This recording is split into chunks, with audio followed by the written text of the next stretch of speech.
जय जिनेन्द्र। मैं कामना सेठिया ज्योति जी मेहता द्वारा रचित आदिनाथ प्रभु के गीत को अपने स्वर दे रही हूँ। आदिनाथ प्रभु को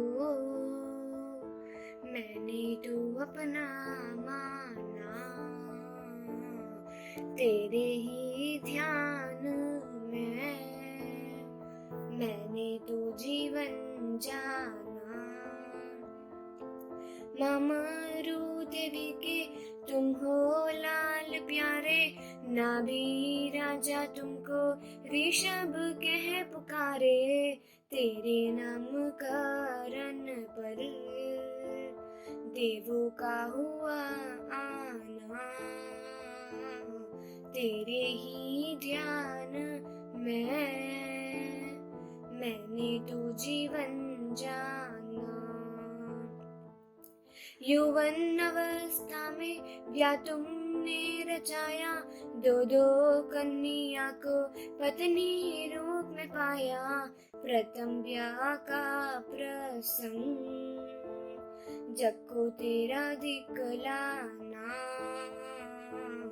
तेरे ही ध्यान में मैंने तो जीवन जाना। 100 पुत्र 2 पुत्री जीवन में है आए, असीम कृषि का ध्यान तुमसे पाए। 72 कला पुरुषों को 64 स्त्री को सिखलाना,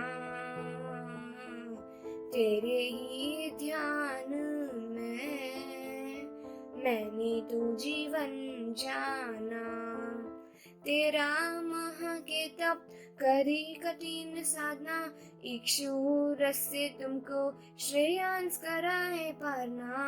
तप वर्षी तप का करके करे हम तेरी आराधना, तेरे ही ध्यान में मैंने तो जीवन जाना। आदिनाथ प्रभु को मैंने तो अपना माना, तेरे ही ध्यान में मैंने तो जीवन जाना। Thank you.